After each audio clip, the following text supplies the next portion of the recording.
21 Convention, Tampa, Florida. Today we have a pretty awesome speech prepared for you, which actually has to do with all the stuff that we talk about here at the 21 Convention, which is about independence, individuality, how to empower yourself. But here we're taking a different look of something that we've been diving into in the last couple of years. Now, we have Don Watkins right here. How Social Security is sabotaging the land of self-reliance. Bring it on home. Good stuff, man. Thanks, man. Yeah, you got it. All right, so round of applause. Who here was brought up with the idea that the best diet was, loads of bread, low fat, kind of low calorie stuff? Come on, guys, clap. And how many of you, for instance, heard, all right, you guys got to do your 30 minutes of cardiovascular fitness every morning where you're running in a treadmill and everything? All right. Now, the fact that you're in this room tells me that you think that's probably not right. That sound about right? So the fact that you're in this room tells me that you're willing to challenge conventional wisdom when it comes to diet, when it comes to exercise. And what I'm going to ask you to do over the next hour or so is challenge conventional wisdom concerning your political thinking. Now, when somebody tells you to challenge conventional wisdom, they have a burden of proof, because the fact is there's a lot of things on this earth to think about. Why challenge something that everybody already knows? And I'm going to ask you to rethink the welfare state. So why even bother with this issue? Now, I'm not a big numbers guy, but I want to give you some big numbers. So you probably heard at one time or another that the U.S. government is $12 trillion in debt. That's a huge number, totally phony number. If the government actually had to keep its books the way that, say, a private organization does, we would not be talking about 12 trillion, but somewhere in the neighborhood of $205 trillion. Now, how many of you guys are students or have been students? Or at one time knew that there have been such people on this earth as students? All right, so I have any student debt in the crowd? Okay, well, I have a proposition for you. I'm going to add $400,000 of debt onto your current load, but instead of getting something for it, like an education, we're just going to give it to other people. Any takers? Oh, you guys are cold. Where's the compassion here? Well, that's basically where we're headed. Now, what's driving this? How is it that the government is going to be spending that much more than it receives through taxes? Well, the basic answer is old age welfare state programs. So Social Security, Medicare, the big drivers. Also, it's going to be Medicaid, but primarily Social Security and Medicare. And the basic issue is pretty simple. I'm not a math guy, but even I can work this one out. Right now, there's 3 workers for every retiree, and each retiree is getting, on average, $30,000 a year per capita. That, by the time we get older and our kids start growing up, that's going to go to 2 workers for every retiree and $40,000 per capita. That is not a sustainable situation. And so what I want to talk about in the time remaining is, why did we even get here? And what kind of world should we be living in? Which one will actually allow us to pursue and achieve our happiness? So the bottom line is that basically we're broke. But let's make that a little more concrete. And I want to start by taking just one slice. So I mentioned this $205 trillion, and you're probably thinking, what the heck does $205 trillion mean? Let's take 10% of that problem, just Social Security. So right now, does anybody know how much we pay for Social Security taxes each month?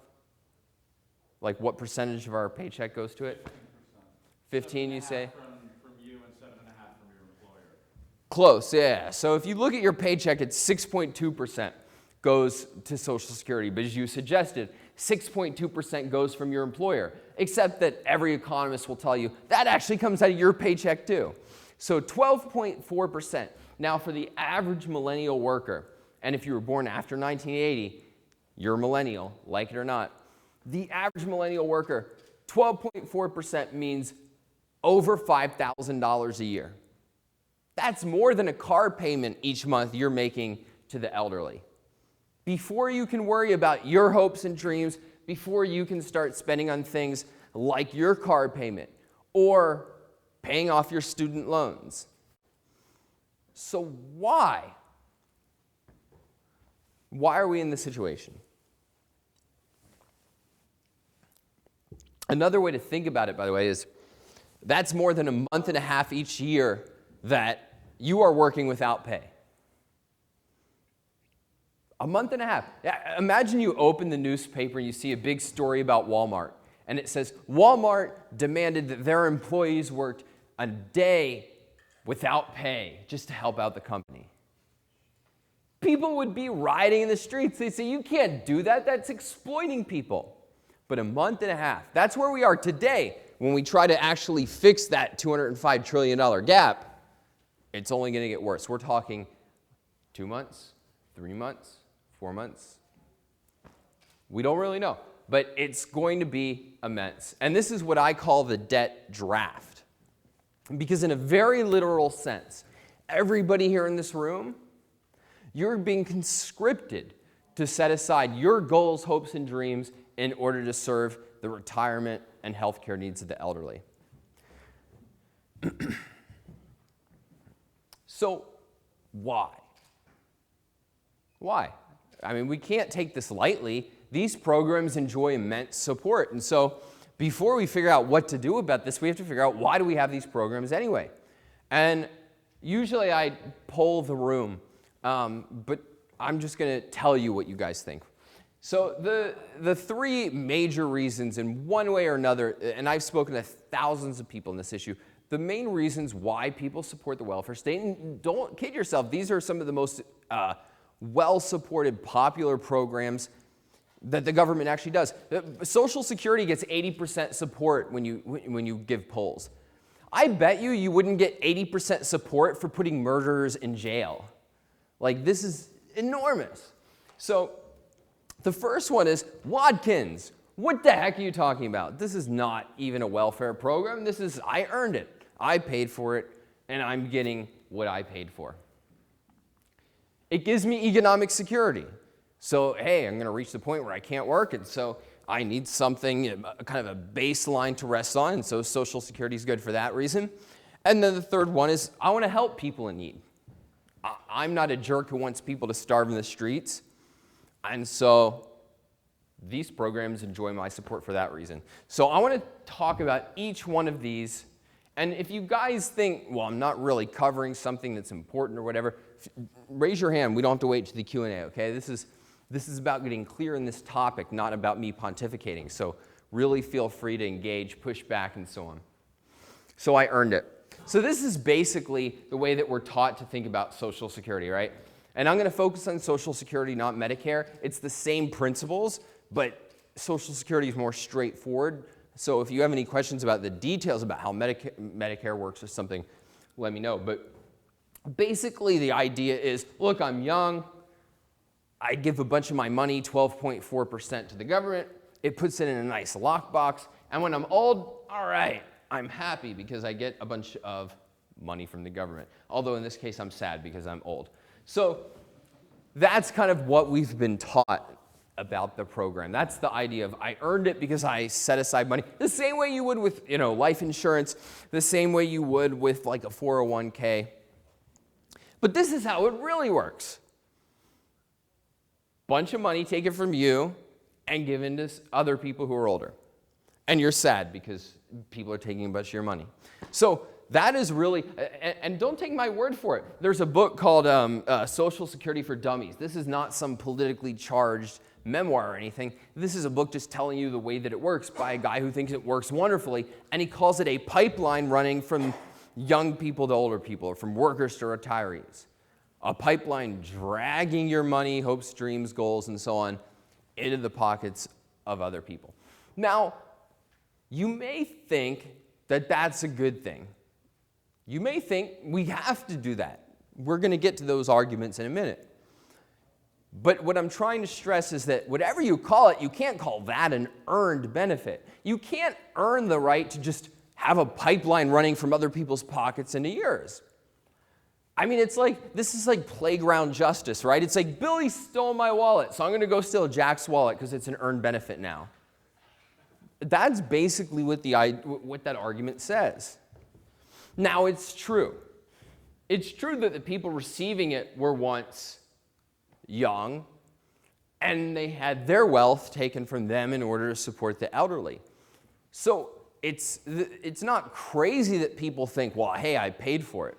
But the point is that if there was an injustice committed to them, it was not by the people who say, hey, stop taking money from young people. It was when they were young and the money was taken from them. So let's then turn to the two really major reasons that people support these programs. So economic security. So this is the idea. Clearly, we're most concerned about opportunity, right? If you're in this room, it's because you want to make the best of your life. You're not really concerned with, hey, how do I not have a complete disaster of a life? But nevertheless, we are concerned with what happens in the worst case scenario, right? What happens if I reach a certain age and I just can't work, I can't support myself, what's going to happen to me? And the whole idea behind Social Security is, all right, you have a platform of supporting yourself. Now, this is kind of a weird notion of economic security, first of all. So economic security in any rational world, so the way that it's usually treated is, how do you guarantee that you have resources even if you haven't produced or saved for them? That's the idea behind, this idea of economic security. But that's not a realistic idea of economic security, because the fact is, the government can't guarantee economic security.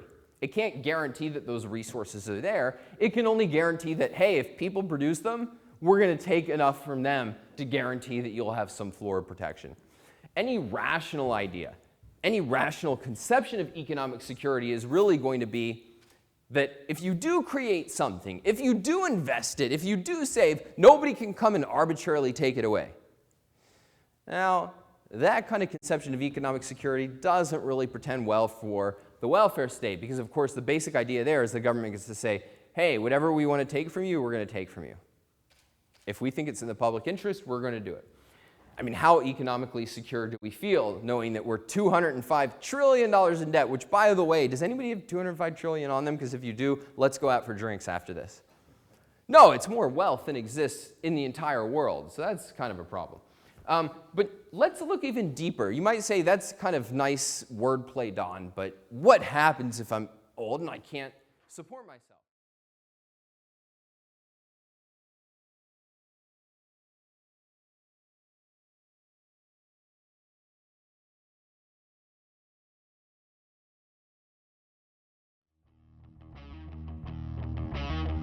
We're taking a different look of something that we've been diving into in the last couple of years.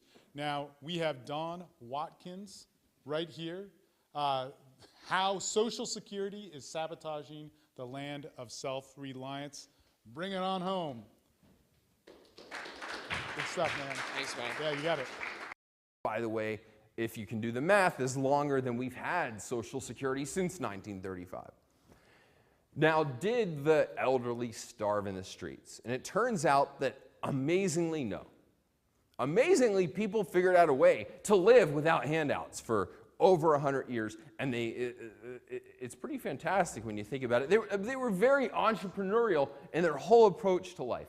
And so I'm just going to go through some of the mechanisms that they took in order to not, as they say, starve in the streets. So first of all, people worked. It's kind of funny today where we think of like, oh, work's a real burden. But actually, the people pushing for a welfare state complained for many years because the elderly, those darn people, refused to retire. The fact is that they found their lives more meaningful, more valuable, more enjoyable with work than without it. So the first reason, I think, is what I call the collectivist premise. And this is looking at the welfare of the group rather than the well-being of the individual. And says, what's good for, quote, society as a whole? How should we distribute society's resources in a fair way? I think the better way The more rational way to think about political issues is to focus on the individual. And I think if you think about what's good for the individual, you come to a very different conclusion.